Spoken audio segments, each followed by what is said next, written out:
Friends, welcome back. तो अभी हम देखेंगे Doha conspiracy. Modi Shankar Doval master stroke to bring our men home. चलो देखें ये दोहा कॉन्स्पिरेसी कौन सी थी, मुझे तो नहीं। और इसमें तो ये भी लेटेस्ट ही लग रही है, मोदी शंकर लग रही है दोवल, जिसमें हमारे नेवी ऑफिसर्स से वो वाली मुझे तो जिनको पकड़ के रखा हुआ था, जेल में पकड़ लिया था। ओह अच्छा, सजा दी थी। अच्छा चलो तो वीडियो शुरू करते हैं। वीडियो शुरू करने से पहले अगर आप चैनल पर नए हो और आपने अभी तक सब्सक्राइब नहीं किया तो जल्दी से पहले सब्सक्राइब के बटन और बेल आइकन को क्लिक कर लो ताकि आपको हमारे सारे न्यू वीडियोस के नोटिफिकेशन मिल जाएं जैसे हम अपलोड करें। अगर आपको वीडियो पसंद आता है प्लीज लाइक एंड शेयर। चलिए शुरू करते हैं। नमस्कार, जय मां भारती। दोस्तों, अगर आपको ये कंटेंट पसंद आ रहा है तो वीडियोस को लाइक कीजिए, शेयर कीजिए और चैनल को सब्सक्राइब जरूर कीजिएगा। सब्सक्राइब करने के बाद बेल आइकन भी जरूर दबाइएगा जिससे कि आपको भविष्य में आने वाले एपिसोड्स का नोटिफिकेशन मिल सके।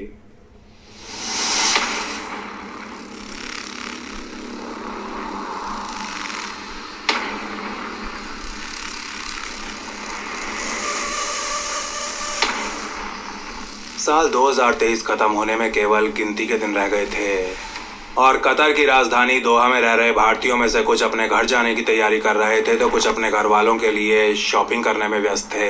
अपना देश, अपनी मिट्टी छोड़ हजारों मील दूर यहाँ दोहा में रहने वाले इन 7 लाख भारतीयों में से एक रागेश भी थे और वो चाहकर भी आने वाला नया साल अपने परिवार के साथ नहीं मना सकते थे। वो ऐसा नहीं कर सकते क्योंकि उन्हें 6 बाई 9 फीट की एक छोटी सी काल कोठरी में रखा गया है। वही है। इंडियन नेवी में पैटी ऑफिसर के पद से रिटायर हुए रागेश गोप कुमार को 2017 में ओमान के कंपनी द्वारा कम्युनिकेशंस इंस्ट्रक्टर की जॉब ऑफर की गई थी। वैसे भी भारतीय जॉब मार्केट में उनके जैसे पूर्व नौसैनिकों के लिए कोई खास अवसर नहीं हुआ करते थे, इसीलिए पढ़ाई कर रहे अपने बच्चों के भविष्य को ध्यान में रखते हुए वो इस नौकरी को तुरंत स्वीकार कर लेते हैं। अगले 5 वर्षों के दौरान रागेश खूब मन लगाकर काम करते हैं और उनकी मेहनत उन्हें दोहा में स्थित मिडिल ईस्ट की सबसे प्रतिष्ठित डिफेंस ट्रेनिंग कंपनी तारा ग्लोबल तक ले आती है।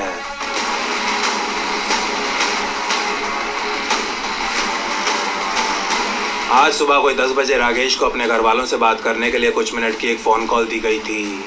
ये कुछ मिनट जिनके इंतजार में उन्हें पूरे हफ्ते तिल तिल करके मरना पड़ता है। हर शुक्रवार की तरह सुबह भी जब रागेश के घर पर बात हुई तो एक बार फिर अपनी पत्नी से उन्हें वही शब्द सुनने को मिले। देखो रागेश, तुम ज्यादा परेशान मत होना, बस थोड़ी सी हिम्मत और दिखाओ। कुछ जयशंकर सर ने मुझसे प्रॉमिस किया है कि वो तुम्हें जल्दी वापस ले आएंगे। वो लोग दिन रात तुम्हारे केस के ऊपर काम कर रहे हैं रागेश, तुम बहुत जल्दी घर आ जाओगे। पिछले 16 महीनों से दोहा की जेल में बंद रागेश की पत्नी जब भी उनसे कहती वो तुरंत टॉपिक चेंज कर दिया करते। क्यों? हाँ सब ठीक है यार, तुम ज्यादा टेंशन मत लो, मैं बिल्कुल ठीक हूँ यहाँ पे। ये बताओ कि बच्चे कैसे हैं, तुम कैसी हो? और हाँ, वो बैंक में पेपर सबमिट कर दिए है ना, मेरी पेंशन तुम्हारे अकाउंट में आने लगेगी तो थोड़ा ठीक रहेगा।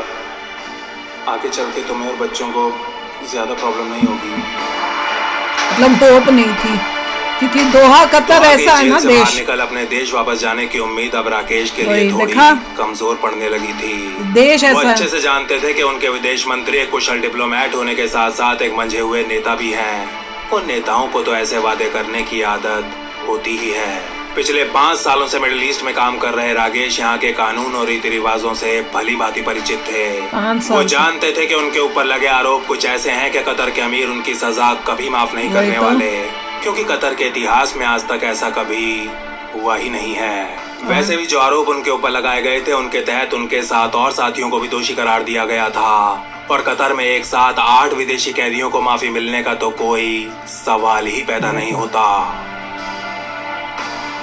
डिफेंस ट्रेनिंग के क्षेत्र में काम कर चुके रागेश जानते थे कि अब समझदारी इसी में है कि घर वापसी के सपने को भुला अपनी इस नई वास्तविकता को स्वीकार कर लिया जाए।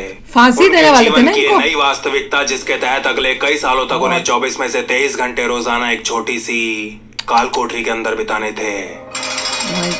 सोचो फांसी की फांसी तो दे दी थी उन्होंने। हाँ, वो तो। रागेश अपने जीवन की इस नई अंधकार में सच्चाई का सामना करने में लगे हुए थे, इस बात से पूरी तरह अनजान कि उनके विदेश मंत्री द्वारा उनके घर वालों को दिया गया वो वचन कोई चुनावी वादा नहीं बल्कि एक पत्थर की लकीर है। कांग्रेस होती तो कुछ नहीं होना था, ये तो मोदी जी हैं, कमाल था यार। रागेश को जरा सा भी अंदाजा नहीं था कि उन्हें इस काल कोठरी से मुक्ति दिलवाने के लिए खुद भारत के प्रधानमंत्री अखाड़े में कूद चुके हैं। और लोग जा नहीं रहे वोट करने, चले जाओ रागेश भैया। नहीं जानते थे कि उनको घर वापस लाने के लिए दुनिया का सबसे शातिर स्पाई मास्टर कूटनीति की बिसात पर अपनी चालें चल भी चुका है। अंतरराष्ट्रीय राजनीति की एक सबसे शक्तिशाली तीन रिमोट त्रिदेव सुनिश्चित कर चुकी थी कि 2023 की दिवाली न सही तो कोई बात नहीं, 2024 की होली तो ये भारतीय नौसैनिक अपने परिवार वालों के साथ जरूर मनाएंगे। कॉन्स्पिरेसी को के क्यों डाला है भैया, बताना। सी होता है।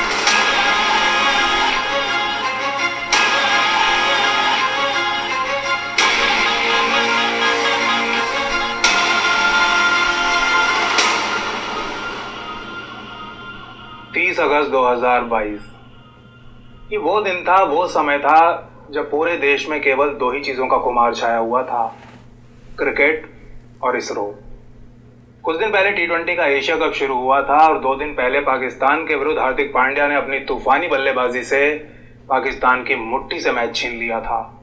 और आज हांगकांग के विरुद्ध सूर्य कुमार यादव ने छक्कों के ओले बरसा दिए थे, ओले। अभी 1 हफ्ते पहले चांद के साउथ पोल के ऊपर चंद्रयान 3 को उतार के इसरो ने इतिहास रच दिया था। और आज 1 हफ्ते बाद भी देश विदेश में भारत के इसी कारनामे की वाहवाही हो रही थी। लेकिन भारत से कोई 3000 किलोमीटर दूर कतर में इस समय कुछ ऐसा घट रहा था जो 8 भारतीय मिडिल क्लास परिवारों की जिंदगी में एक प्रचंड भूकंप लाने वाला था। ब्लू आइड इंडियंस, क्यों बोले ब्लू आइड? मिडिल ईस्ट के डिफेंस ट्रेनिंग सेक्टर में एक अत्यंत बड़ा और प्रतिष्ठित नाम है धारा ग्लोबल, जिसे कतर की नेवी को ब्रिज वर्क और रेडार नेविगेशन की ट्रेनिंग देने का कॉन्ट्रैक्ट मिला हुआ था। और बात जब एक नेवी शिप में ब्रिज सिस्टम सेटअप करने की आती है तो पूरी दुनिया में इंडियन नेवी का कोई विकल्प नहीं है। शायद यही कारण था कि धारा नामक इस डिफेंस कंपनी के अधिकतर एम्प्लॉइज भारत के पूर्व नौसैनिक हुआ करते थे।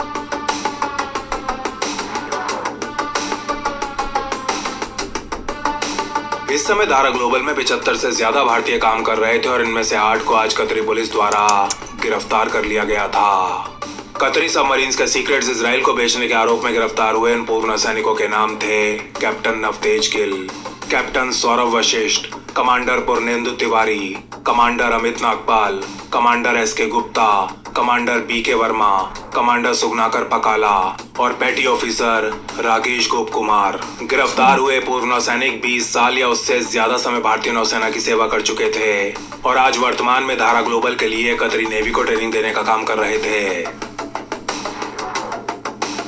तमिलनाडु के प्रतिष्ठित डिफेंस सर्विसेज स्टाफ कॉलेज में इंस्ट्रक्टर रह चुके कैप्टन नवतेज गिल को राष्ट्रपति द्वारा गोल्ड मेडल ऑफ एक्सीलेंस मिला हुआ था और कमांडर पूर्णेंदु तिवारी को 2019 में प्रवासी भारतीय सम्मान दिया गया था।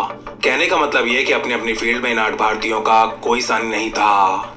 तो फिर रिटायरमेंट के बाद इन्हें भारत में कोई अच्छी नौकरी क्यों नहीं मिल पाई थी? दुख की बात है। इन्हें अपना देश, अपना परिवार छोड़ मिडिल ईस्ट आखिर क्यों नहीं होना चाहिए? इंडिया में इतनी अपॉर्चुनिटी होनी चाहिए कि बाहर जाके। जॉब मार्केट की एक अत्यंत दुखद और कड़वी सच्चाई ये है कि यहाँ एक पूर्व फौजी अफसर के ऊपर एक एमबीए धारक को प्राथमिकता दी जाती है।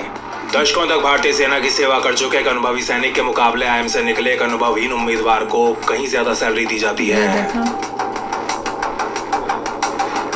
नेवी से रिटायर होने के बाद जब ये 8 नौसैनिक जॉब मार्केट में आए तो इन्हें भी इसी कड़वी सच्चाई का सामना करना पड़ा। भारतीय कंपनीज द्वारा इन्हें जो सैलरी ऑफर की जा रही थी वो इनके अनुभव, कौशल और अंतर्राष्ट्रीय स्टैंडर्ड्स के मुकाबले बहुत ज्यादा कम थी और यही कारण था कि ना चाहते हुए भी इन्हें मिडिल ईस्ट का रास्ता चुनना पड़ा। यही तो दुख की बात है। मई 2021 में इटालियन गवर्नमेंट और कतर के बीच एक सीक्रेट डील साइन की गई थी।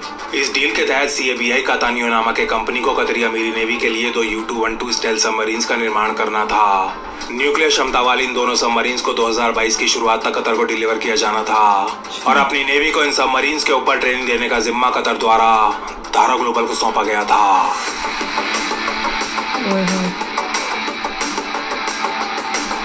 साल 2022 आने तक भारत के 8 पूर्व नौसैनिक कतरी नेवी को इटालियन सबमरीन के ऊपर ट्रेन करना शुरू कर चुके थे। ट्रेन कर रहे हैं, ब्रिज वर्क, रेडार नेविगेशन और वॉच कीपिंग के ऊपर ट्रेन करते हुए भारतीय नेवी वेटरन्स और कतरी कैडेट्स के बीच एक व्यक्तिगत रिश्ता भी बन गया था। एक कैडेट के व्यक्तित्व को गहराई से समझे बिना उसे सफलतापूर्वक ट्रेन करना लगभग असंभव काम होता है। व्यक्तिगत स्तर पर मोटिवेट किए बिना एक व्यक्ति को प्रोफेशनल ट्रेनिंग कभी नहीं दी जा सकती और शायद यही कारण था कि समय के साथ साथ भारतीय नौसैनिक और कतरी कैडेट्स के बीच प्रोफेशनल के अलावा एक अत्यंत मजबूत पर्सनल रिश्ता भी बन गया था। कब भी ये सवाल हुआ? भारत से आने वाले रिटायर्ड फौजियों का असाधारण प्रोफेशनलिज्म, उच्च स्तर के स्किल लेवल्स और दूसरों के साथ सरल और मानवीय व्यवहार, ये कुछ ऐसे कारण थे जिन्होंने धारा ग्लोबल को मिडिल ईस्ट का एक सबसे प्रतिष्ठित और विश्वसनीय नाम बना दिया था। यहाँ के लगभग हर देश की सेना डिफेंस ट्रेनिंग के लिए इसी कंपनी को हायर करना चाहती थी और यही बात अब कुछ लोगों को बहुत ज्यादा खटकने लगी थी। क्यों भाई? तो मुझे ये नहीं समझ में आया कि उनको क्यों खटक रही थी। पता नहीं, देखेंगे किस बात पे खटक रही है, पर जिस तरह से बता रहे हैं ना स्टोरी, उसमें गुस्सा आ रहा है। देखिए, इसे तो सुनकर बहुत ही, इसके लिए बहुत मतलब उनको पैसा पे करना चाहिए कि हम तुम्हें सिखा रहे हैं कैसे ऑपरेट करने हैं सबमरीन और ये सब चीज़ें। इंडियन जो है जाके इतना तुम्हारे को ट्रेन कर रहे हैं, कल को कुछ पता नहीं वॉर में तो हमारे अगेंस्ट ही ये सब स्किल्स यूज़ करो। वो तो है, एक तो हम ट्रेन कर रहे हैं, एक तो ऊपर ट्रेन से कर रहे हैं, हमारे ऊपर से- ऊपर हमारे ही लोगों पे वो एलिगेशन कर और दिया। उसके ऊपर से जो इन्होंने हमारे लोगों को पकड़ लिया हाँ, था। उन्हीं को पकड़ लिया जो तुम्हें ट्रेन कर रहे हैं तुम्हें ट्रेन कि कर तुम हमारे सीक्रेट्स किसको, इजराइल को लीक कर रहे हो इजराइल को ले रहे हो। और इंडिया को लीक करो तो भी समझ में आता है मुझे तो कि हम अगर कोई इंडियन है वो लेके इंडिया की गवर्नमेंट या इंडिया की एजेंसीज को उनको देगा तुम्हारे लीक करके, उसका कहाँ से और कनेक्शन हो गया इजराइल से? ये भी अच्छा कहा था कि जो एक्सपीरियंस लोग हैं उनको जॉब्स नहीं मिल रही हाँ, आफ्टर वो- रिटायरमेंट, जबकि जो यंग बच्चे जो हैं जो सिर्फ एक अच्छे कॉलेज से पढ़ के आ रहे हैं, जीरो एक्सपीरियंस उनको दे रहे हैं। उनको दे रहे हैं। और ये जो एयरफोर्स, आर्मी या नेवी से जा रहे हैं, उनको पता है आपको कितने मतलब वो डिसिप्लिन्ड लोग होते हैं कि, और साथ में एक्सपीरियंस्ड है, उनको कितने सालों का एक्सपीरियंस है, मतलब उनको नहीं लेकर जो नए आ रहे हैं उनको ले रहे हैं और उनको सैलरी भी ज्यादा दे यही रहे हैं। लगता है कि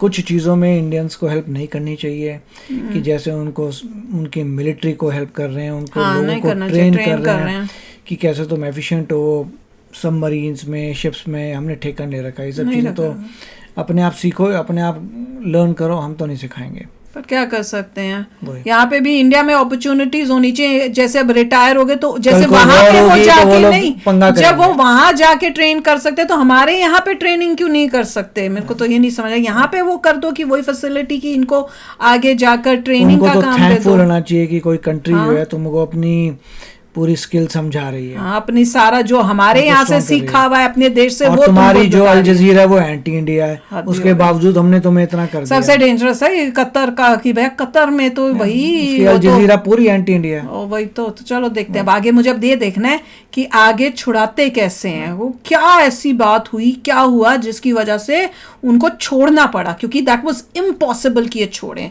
फांसी की सजा देने के बाद।